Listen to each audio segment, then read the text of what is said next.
ijoollee yeroo barbaadanitti yeroo arguu barbaadanitti arguu Ana mas dubbisuu waliin dhoowwine ijoolleedha. jechuun isaan amma ittiin tolu ka amma ati isin walitti dallantanii waan jiraniif firii ta'anii deemanidha. Sababa sanarraan kan ka'e fedhii isaanii eeguu fi achi isaan bakka yeroo barbaadanitti arguu yeroo ijoollee arguu barbaadetti arguudha malee ati koo akka duraa wajjin hin jiraadhu miti mee ammas. Ana guys akkam jirtanii nagaa qabdu nuti nagaa qabna galata rabbii egaan akkuma beekamu har'a iddoo addaa jirra.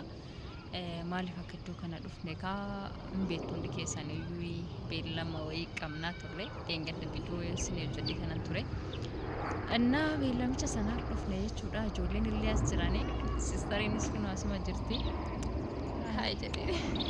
Nagaa jirtu fayyaa keessanii jirra hundi keenya asuma isaan immoo gamas taa'anii jiru. Ijoolleen achiin jiru kenname.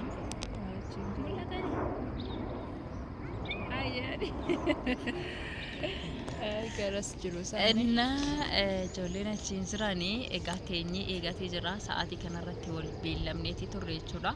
Akkuma argitanii ijoolleen gaasilaa araaramtan malee jedhanii araarris yoo ta'uu baate garuu namni tokko walitti dhufnee raawwanne waan cutti wal beellamnee jirra asitti amma teenyeetii eegaa jirra. Maal taate? Maaloo qorri rukutaa?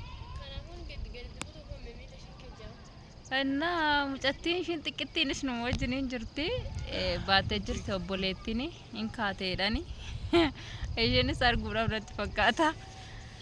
Innaa akkas isiniin jennaa teenyeetii eegaa jirra maal takka jedhamu hin beeknu maal takka dhufullee hin beeknu rabbi nu haa eegu rabbi nu haa eegu rabbuma nuuf kadhadhaadha. Naati dhageesseertaa maal akka jedhan tokko Maal jedhanii? hin argine komentii irratti.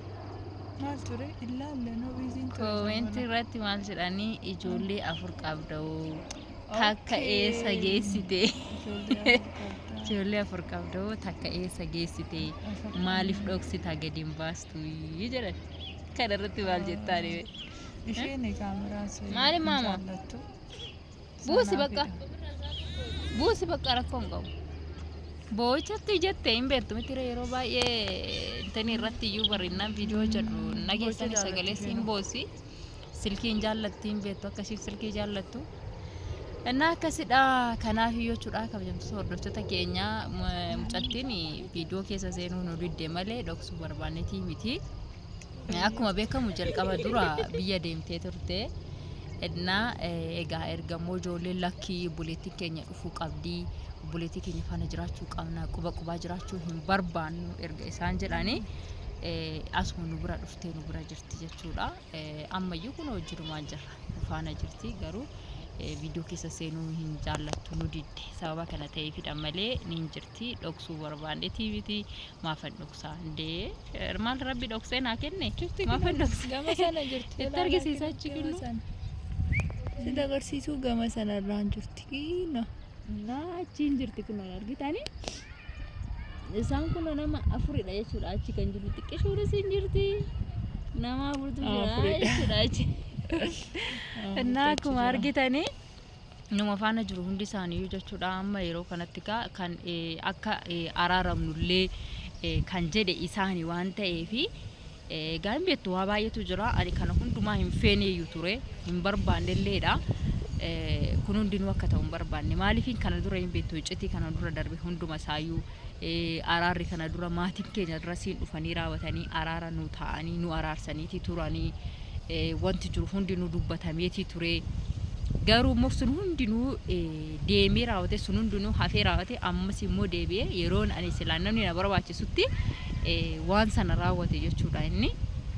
Sababa kana ta'eef warra immoo ijoollee kanaaf jedhee akkasuma boru akka ittiin gaabbinellee beektu miti boru akka gaabbiin keessa kootti hin dhufne ay ijoolleen kun akkana naan jedhanii raawwatanii isaan gatee raawwadheetii deeme jecha isaanii raawwadhee irraa utaalee deeme kanan jedhuu fi akkanatti hin dhaga'amneef ijoolleen kun illee immoo boru akka isaanillee natti hin qabamneef egaa maaluma akka inni jedhu wajjumaan ilaalladhaafidha. Kana dura gaafa guyyaa duraa inni dhufee raawwatee akkasitti natti lolaatii ture mucaashin jabdittiin mana jirtu turte mana barumsaa qabdi gaafa sana ishee xiqqoon hin jirti fi mucaan hin jira ture jechuudha. Arganiitii turanii gaafa sana. Lee gaafa guyyaa lammataa dhufe immoo in argine homtuuyyuu ana qofatu ture mana keessa gaafa sana fi mucaa ishee xiqqootu ture jechuudha. Kanaaf iyyuu kana hunduma waan darbee isaan viidiyoo irraa argaatii jiru malee qaaman wajjin arganii hin haasofne jechuudha. Sababa kana ta'eefu egaa haa dhufuutiyyuu wajjiniin teenyee isa faanas maal akka inni jedhu yaada maalii akka inni qabu hin gaafanna jechuudha. Akkasi maal jettaree ayyootti? Eegatuma jirra bakka. Eegatuma jirra. Sana booda ilaallaa wanta ta'u jechuudha. Akkuma beekamu erga dhufne garuu turreetii jira dhugaa dubbachuudhaa fi sa'aatiin nuti itti walii beellamnee irra darbee jira. Garuu nuti taa'atuma jira sababa kana ta'eef amma viidiyoo kana waraabbanne. Kanaaf iyyuu yoo dhufe yoo dhufuu baate immoo hin galla nuti deebinee yookiin itti mijachuu danda'a. Yookiin itti mijatee dhufuu danda'a yookiin dhiisuu danda'a nuti wanti irraa beeknu hin jiru. Garuu beellama keenya kabajne anis immoo yaada ijoollee kana haamilee isaanii hin cabsu yaada isaanii qabadhee fi dhufeetiin hin jira. Maal akka jedhan iseentu beeka kun sistariinis gaa jirti tokko ishiidha. Ijoolleen immoo ishiitti daawwalanii raawwatanii waammatanii waan ta'eef kanaaf ishiinis kunoo dhuftee as jirti ijoolleenis as jiru.